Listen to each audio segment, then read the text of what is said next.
البدع والأهواء، أهل البدع العقائدية وأهل البدع السياسية. نقول بيننا وبينكم السلف، بيننا وبينكم الكتب، كان فيقول البدع بيننا وبينكم. Oh, hafal pun boleh. Langsung maju kalau ada yang hafal. Baik.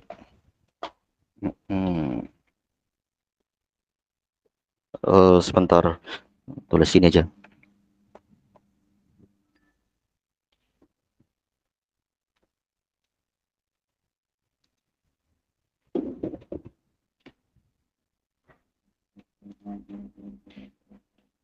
Ini tulis sendiri.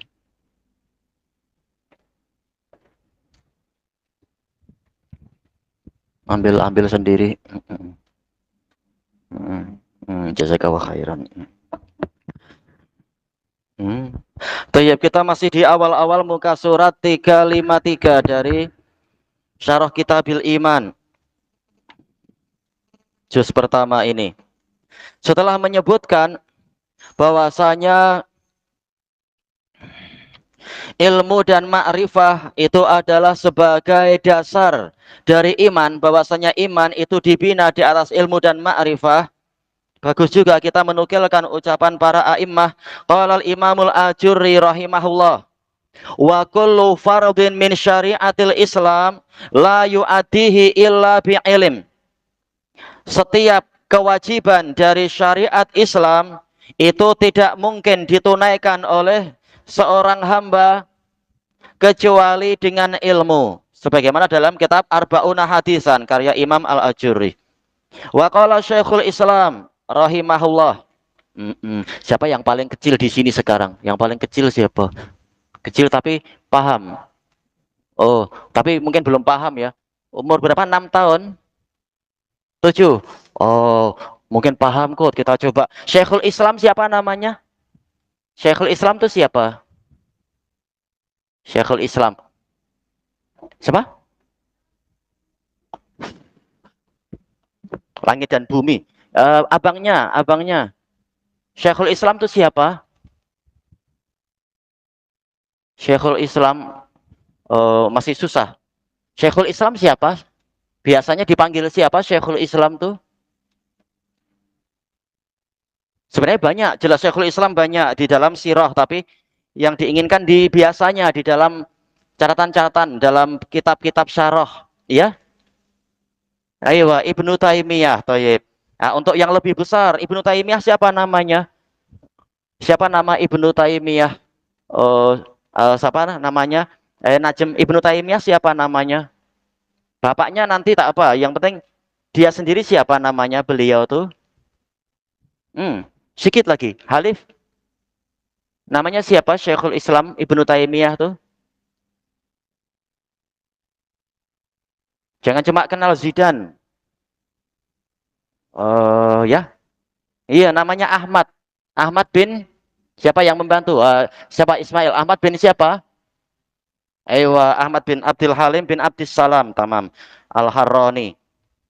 Itu kalau disebutkan secara mutlak di dalam kitab-kitab sekarang. Tayyib. Kata Syekhul Islam, famin syartil iman wujudul ilmi tam. Termasuk dari syarat iman adalah adanya ilmu yang sempurna, ilmu yang lengkap. Agar kita tahu, kita beriman pada malaikat itu mengandungi apa saja, ini perlu ilmu. Selesai dari Majmu'ul Fatawa. Wa qala al-Imam Ibnul Qayyim rahimahullah, fa innal iman fardun ala kulli wahid. Maka sesungguhnya iman itu wajib atas setiap orang. Ya, kalau tak mau beriman, kafir, masuk neraka. Wa huwa mahiyatun murakkabatun min ilmin wa amal. Iman itu adalah suatu materi yang tersusun dari ilmu dan amalan. Fala yutasawwaru wujudul imani illa bil ilmi wal amal. Maka tidak tergambarkan adanya iman, terwujudnya iman kecuali dengan ilmu dan amalan. Summa syara'i'ul Islam wajibatun ala kulli muslim. Kemudian syariat-syariat Islam itu wajib atas setiap muslim sesuai kemampuan. Kalau mampu haji, alhamdulillah. Kalau tidak, insya Allah kita dapat pahala niat ingin berhaji, dapat pahala insya Allah.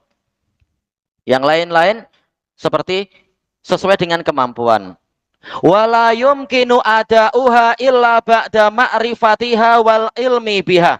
Dan tidak mungkin menunaikan rukun Islam tadi, syariat-syariat Islam tadi, kecuali setelah kita mengetahuinya dan memiliki ilmu tentangnya.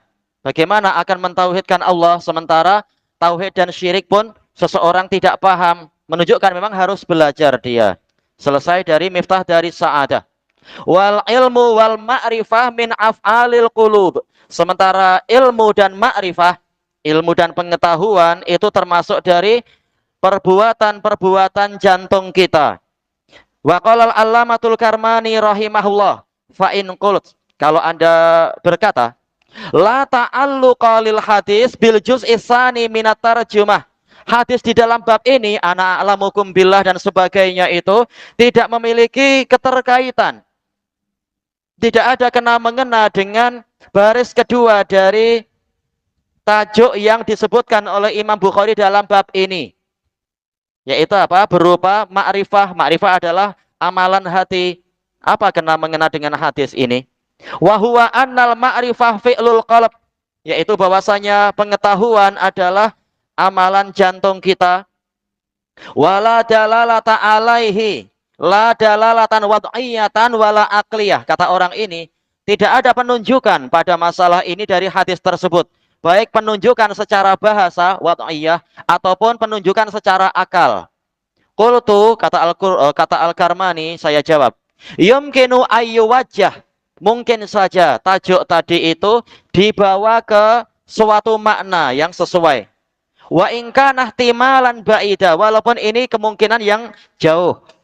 Bi annahu yadullu alaih, bahwasanya hadis ini menunjukkan kepada tajuk tadi, amalan, bahwasanya ma'rifah ini amalan dari jantung kita, kalau orang bilang apa, hati kita, bihasabis siyaq, sesuai dengan pola kalimatnya, liyatajawaba torfa al kalamain, agar terjadi kesesuaian, saling bersambut antara dua kalam itu. Karena apa? Tajuknya Bukhari ini mengandungi dua kalam. Yaitu lamma aradu ayyazidu a'malahum. Ini dilihat dari sisi hadisnya. Tatkala para sahabat itu ingin menambahkan amalan-amalan mereka ala amali Rasulullah sallallahu alaihi wasallam, di atas amalan Rasulullah sallallahu alaihi wasallam, qala Rasulullah sallallahu alaihi wasallam lahum, Rasulullah Shallallahu Alaihi Wasallam bersabda kepada mereka, la yatahayya'u lakum dzalik, yaitu usaha kalian tidak akan siap untuk kalian tidak akan mampu. Ya, siapa yang mampu istiqomah senantiasa sholat sampai apa? Sampai kaki pecah-pecah, kaki berdarah, siapa yang mampu? Li'ani a'lamukum, karena aku adalah orang yang paling berilmu di antara kalian. Wal ilmu min jumlatil af'al. Sementara ilmu sendiri ini dari kumpulan fi'il. Karena apa? Ilmu ini adalah masdar dari apa? Alima ya'lamu, ini fi'il. Sementara ilmunya Nabi banyak sekali. Ilmu qiraah aja boleh jadi sampai apa? 7 qiraah. Termasuk juga masalah apa? Tafsir-tafsirnya dan seterusnya. Masing-masing ada amalan hati. Bagaimana kita mampu mencapai Nabi, apalagi melampaui Nabi. Bal asrafuha. Bahkan ilmu adalah amalan yang paling utama, paling mulia. Li'annahu amalul qalb, karena ilmu adalah amalan hati. Berarti sesuai dengan kalam Bukhari, yaitu apa? Ma'rifah. Ini adalah amalan hati. Wa an yuqal, dan dikatakan bi anna gharadah, bahwasanya matlamat, tujuan Imam Bukhari, ayyubayina asyiqal awal, beliau ingin menjelaskan sisi pertama, minat tarjumati bil hadis, dari tajuk beliau dengan hadis, karena tajuk dengan hadisnya sama persis, ana a'lamukum billah dan sebagainya itu. Wasani bil Quran. Sementara untuk menjelaskan baris kedua dari tajuknya, Imam Bukhari tidak menjelaskan dengan hadis, tapi dengan ayat di dalam Al-Quran. Walakim ma ta'ammadat qulubukum. Apa itu? Ayat yang didatangkan oleh Imam Bukhari di situ apa? La yu'akhidukumullahu billaghwi fi aymanikum walakin yu'akhidukum bima kasabat qulubukum. Jadi ini mimbabi tauzi, pembagian. Lafaz pertama dijelaskan dengan hadis, lafaz kedua dijelaskan dengan Quran. Nah, boleh jadi itu yang diinginkan oleh Bukhari. Selesai dari Al-Kawakib. Kita lanjutkan. Summa inna sahabah radhiyallahu anhum hum ahlus salahi wal imani wat taqwa. Kemudian sesungguhnya para sahabat mereka adalah orang-orang yang soleh, orang mukmin dan orang yang bertakwa. Ayo, sahabat nomor 1 siapa? Ya, Abu Bakar. Abu Bakar siapa namanya? Ya, Abdullah bin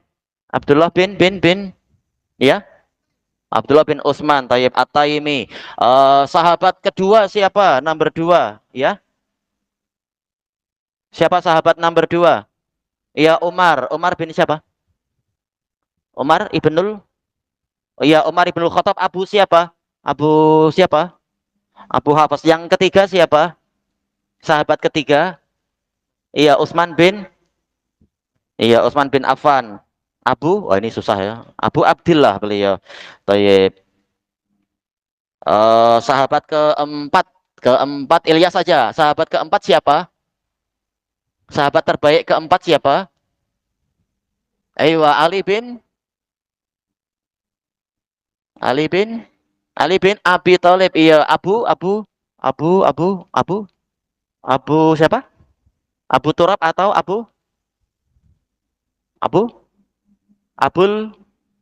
Abul iya, Abul Hasan. Sahabat yang paling banyak hadisnya. Sahabat yang paling banyak hadisnya. Abu Hurairah siapa namanya? Abdurrahman bin Abdurrahman bin Abdurrahman bin Abdurrahman bin Abdurrahman bin Sakhar, Ad-Dausi Al-Yamani Sumal Madani. Dan lain-lain, para sahabat lebih dari 80.000 orang, semuanya adalah orang yang baik. Wahum lam ya'tamidu ala sana'illahi alaihim. Para sahabat tidak bersandar kepada sanjungan Allah pada mereka. Padahal dalam Quran banyak kan pujian-pujian Allah kepada para sahabat, banyak sekali. Dan telah Allah meridhai mereka, dan Allah menyebutkan mereka adalah mukmin yang hakiki, dan Allah menjamin mereka masuk surga, mengampuni dosa mereka, menjadikan iman mereka sebagai barometer kebenaran, dan seterusnya. Namun tetap mereka tidak bersandar pada pujian. Gimana kalau orang sufi yang dipuji dalam Quran? Saya ma'rifah, saya tak perlu lagi sholat, zakat, haji. Tapi sahabat-sahabat tetap rajin ibadah. Bal yulazimunal a'malas sholihah. Bahkan mereka senantiasa menekuni amal-amal soleh. Wa yajtahiduna 'alaiha, dan bersungguh-sungguh mengerjakan amal soleh. Bahkan merasa kurang, masih ingin menambahi lagi di atas Nabi.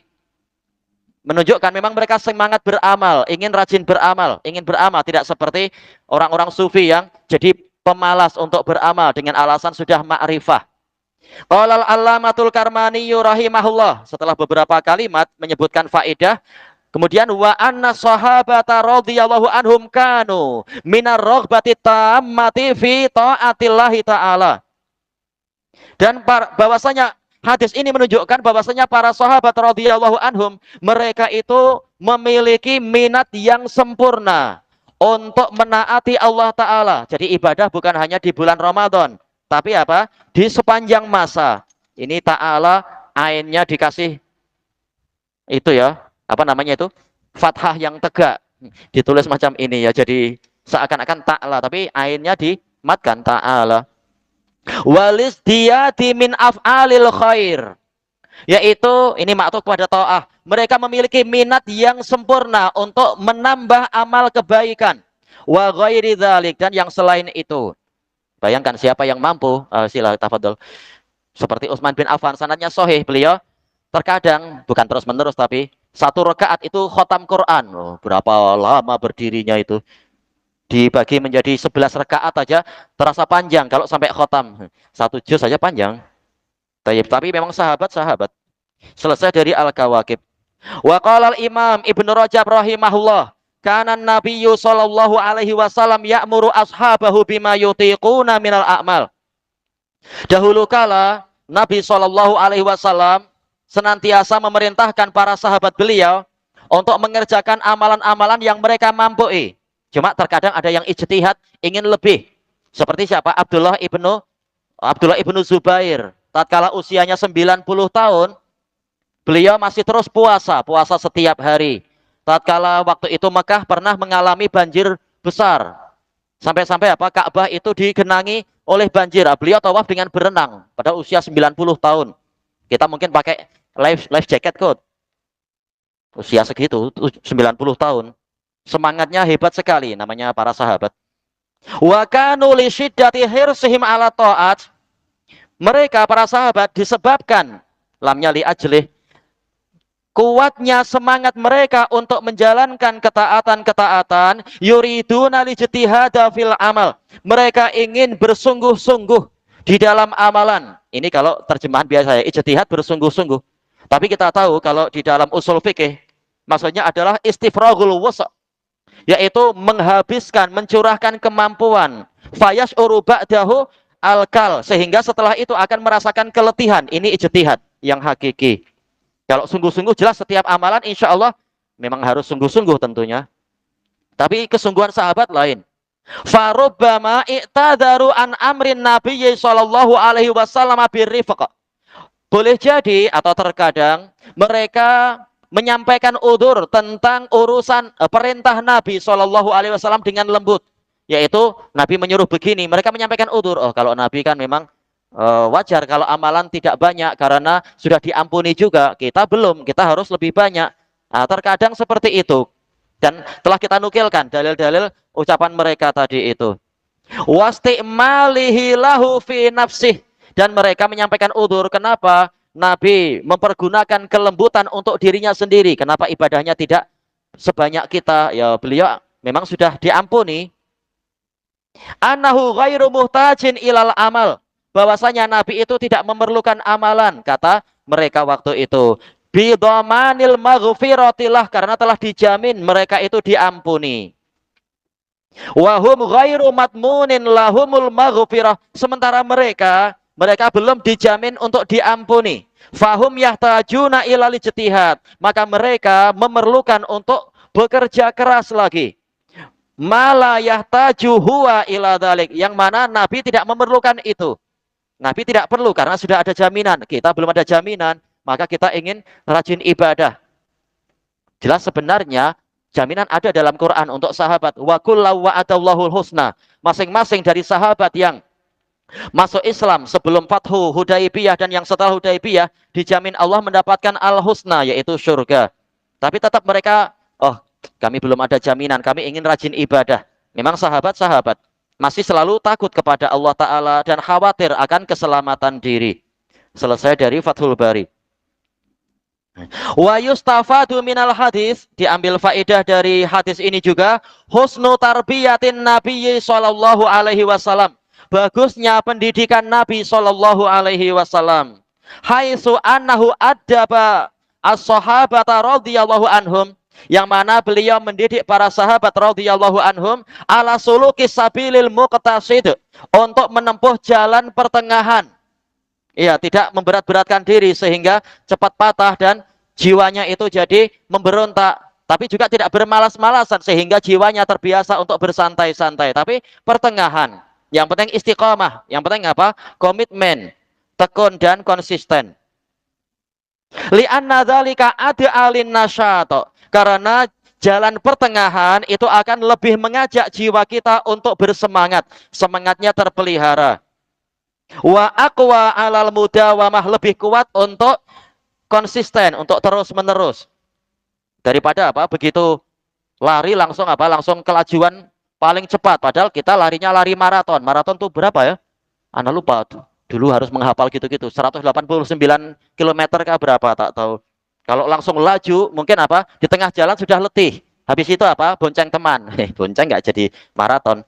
Tapi kalau santai-santai sampai akhir, ya terlambat nanti. Tapi apa? Pertengahan. Di manage kekuatannya dan semangatnya. Diatur baik-baik. Wa akhbarahumun nabiyyu sallallahu alaihi wasallam annahu a'lamun nas wa atqahum. Dan Nabi sallallahu alaihi wasallam mengkhabarkan bahwasanya beliau adalah orang yang paling berilmu dan paling bertakwa. Jadi tahu apa yang harus dilakukan. Wa huwa qad jama'a bainal ijtihadi wal mudawamah, mestinya gitu ya, pakai wawu. Dan Nabi itu telah menggabungkan antara kesungguhan di dalam ibadah dan konsisten, yaitu terus-menerus di dalam ibadah, alal a'mal, di dalam amalan. Qala al-alamatul Karmani rahimahullah. Qala Nawawi, sering ini dalam kitab Al-Kawakib itu kolanya dihapus, langsung Nawawi gitu aja. Terkadang apa? Langsung Ibnu Battal, tak disebutkan kola.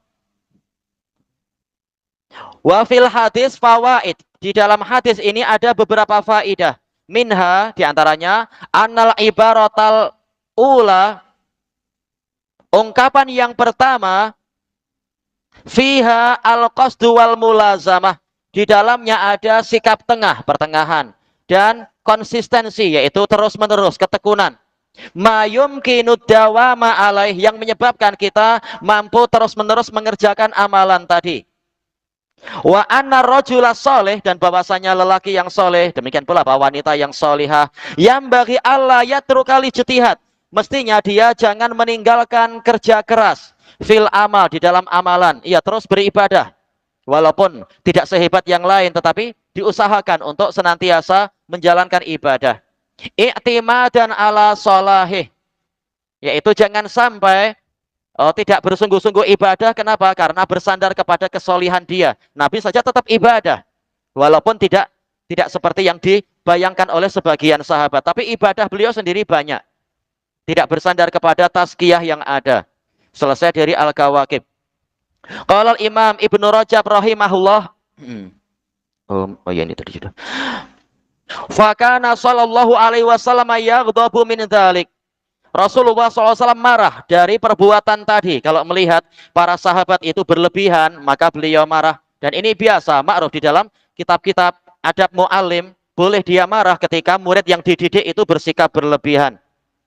Wa yukhbiruhum annahu atqahum wa a'lamuhum bih.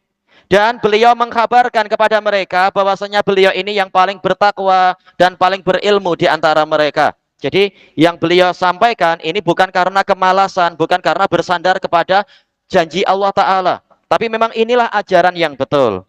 Fakaunuhu atqahum lillah, maka keadaan Nabi yang mana beliau paling bertakwa kepada Allah di antara mereka, yatadhammanu syiddata ijtihadih, ini mengandungi kerasnya kerja keras beliau, kesungguhan beliau, fi khisalit taqwa, di dalam menjalankan takwa, dalam memenuhi karakter-karakter takwa. Wa huwal amal, yaitu amalan. Ayo, takwa itu apa? Takwa itu apa? Siapa yang ingat takwa itu apa? Inti takwa apa sih? Yang keras. Bukan hanya itu. Takwa apa? Melakukan perintah, ia meninggalkan larangan. Ya, hakikatut takwa imtisalul awamir wajtinabun nawahi, kata Ibnul Qayyim. Hakikat takwa adalah melaksanakan perintah dan menjauhi larangan. Tatkala Nabi paling bertakwa berarti apa? Paling menjalankan perintah dan paling meninggalkan larangan. Jadi sangat keras kerja beliau itu. Cuma beliau ingin agar umat tidak mengalami situasi yang berat. Jelas beliau tiap malam qiyamul lail panjang-panjang, tapi tatkala mencontohkan di malam-malam Ramadan, beliau hanya 3 malam atau 4 malam, dan itu pun tidak sampai memberatkan para sahabat. Tapi di rumah jelas ibadah beliau sangat banyak sekali, seperti yang diceritakan oleh Aisyah. Jadi bukan berarti beliau itu bermalas-malasan. Wa yustafadu minal hadis, selesai dari Ibnu Rajab tadi, dan diambil faedah juga dari hadis ini, jawazu ikhbaril insani ghairah, boleh seseorang mengkabarkan kepada orang lain an manaqibih, tentang keutamaan dirinya sendiri, ingdal hajati ila dzalik, tatkala berhajat kepada itu. Bukan untuk menyombongkan diri, bukan untuk meremehkan orang lain, kamu seberapa, saya lebih hebat dari engkau, bukan itu. Tetapi agar orang tahu yang diajarkan oleh Nabi ini bukan berdasarkan kemalasan. Nabi sendiri bersungguh-sungguh, tetapi tetap mengajarkan yang tidak melampaui kemampuan mereka.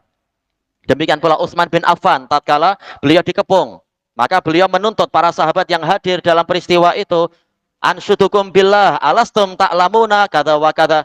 Saya seru kalian dengan nama Allah. Bukankah kalian tahu Nabi mengatakan apa itu? Man hafara bi'ra rumah falahul jannah. Barang siapa menggali sumur rumah, maka dia mendapatkan surga.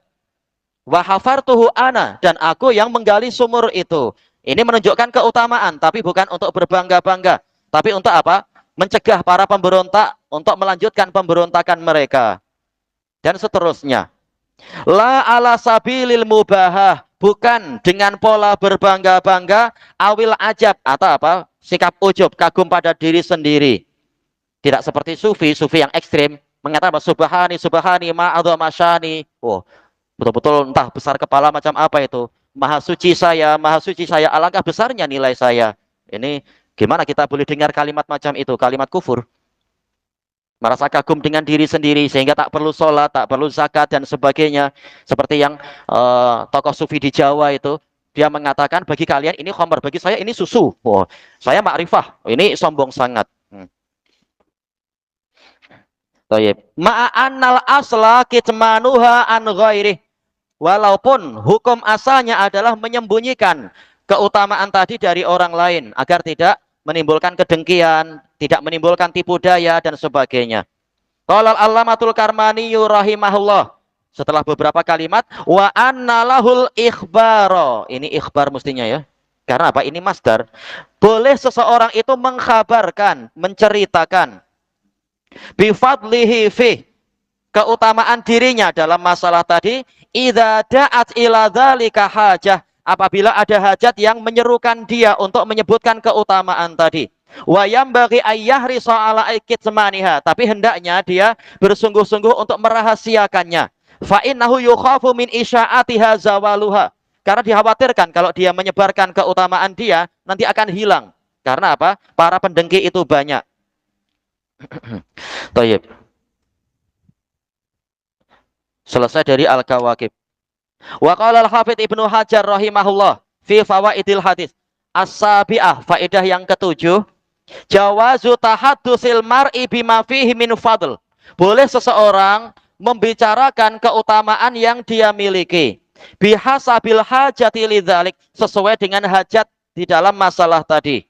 Ingdal amni minal mubahati wa ta'azum, tatkala aman dari sikap berbangga-bangga dan mengagungkan diri sendiri. Iya, kembali ke niat amalan itu. Selesai dari Fathul Bari. Wa yustafadu minal hadis, diambil faedah dari hadis ini juga, jawazul ghadabi ingda wuqu'i mukhalafati syara'. Boleh seseorang itu marah tatkala terjadi penyelisihan syariat. Tidak dikatakan oh ini ekstrim, tapi apa? Ini adalah untuk mendidik orang-orang. Bukan berarti sunnahnya adalah marah, tapi boleh lihat keadaan yang memerlukan, lihat keadaan. Wa yustafadu minal hadis jawazul fatwa ma'al ghadab. Diambil juga faedah dari hadis ini, bolehnya berfatwa disertai dengan kemarahan. Yang penting apa? Tidak sampai akalnya itu tertutupi. Lamma ra'a mukhalafata syara', tatkala dia melihat penyelisihan syariat.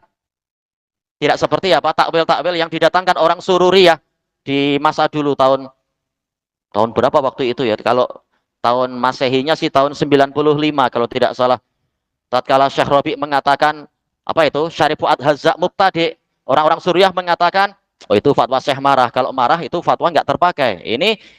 Ini batil kalimat seperti itu. Kalau kemarahan seorang alim itu dalam keadaan masih berakal, tidak masalah. Ada banyak dalil dalam Sahih Bukhari dan lain-lain.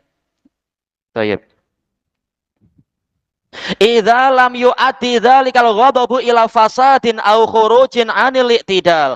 Apabila kemarahan tadi tidak menyebabkan timbulnya kerusakan atau keluar dari sikap kesetimbangan. Kalau seperti sebagian ustadz itu di Indonesia marah, akhirnya Bang, karena murid-murid lari ke yang tempat lain. Akhirnya murid yang terisak dicekik. Ini anak orang dicekik. Ini amarah yang berlebihan. Tak boleh. Nyekek diri sendiri aja tak boleh. Gimana mencekik anak orang dengan alasan marah karena murid yang lain sudah pada lari. Ini tak boleh. Ini kemarahan yang melampau seperti itu. Bukan contoh yang baik. Qala al-Allamatul Karmani rahimahullah, dengan beberapa faedah, wa jawazul ghadabi inda raddi amri syari'. Boleh marah tatkala perintah pembuat syariat itu dibantah. Wa nufudhil hukmi fi halil ghadab. Menunjukkan hukum itu tetap berlaku walaupun si hakim atau si mufti atau si alim itu mengucapkannya sambil marah. Wa taghayyur, juga ada perubahan keadaan. Yang penting akal tetap ada. Selesai dari Al-Kawaikibud Darori. Kita ambil sedikit lagi. Wa qalal Hafidz Ibnu Hajar rahimahullah fi fawaidil hadis as-sadisah, faedah yang keenam, masyru'iyatul ghadabi 'inda mukhalafati al-amri syar'i. Disyariatkan untuk marah tatkala terjadi penyelisihan urusan syariat. Wal ingkari, disyariatkannya pengingkaran, gitu ya, atau ingdal ingkar, tatkala terjadi pengingkaran alal hadzik, kepada orang yang pakar. Jelas Nabi pakar masalah takwa, tahu-tahu dibantah sahabat. Nah, maka tidak heran kalau Nabi marah. Al mutaahil li fahmil makna, yang dia layak untuk memahami makna. Idza qassara fil fahmi, apabila orang yang mengingkari tadi kurang di dalam memahami. Tahridhan lahu alat tayaqqud. Kemarahan tadi bukan untuk apa? Menghancurkan orang ini, membuang orang ini, membinasakan. Tak, tapi tahrid, untuk memberikan semangat pada dia agar lebih sadar. Kadang kalau tidak dimarah memang apa? Tetap sombong, tidak sadar, tapi kena marah akhirnya sadar, oh, sadar diri dan sebagainya. Selesai dari Fathul Bari. Ilahuna wallahu a'lam. Subhanakallahumma wa bihamdika la ilaha illa anta astaghfiruka wa atubu ilaik. Walhamdulillahirabbil alamin. Jazakumullahu khairan.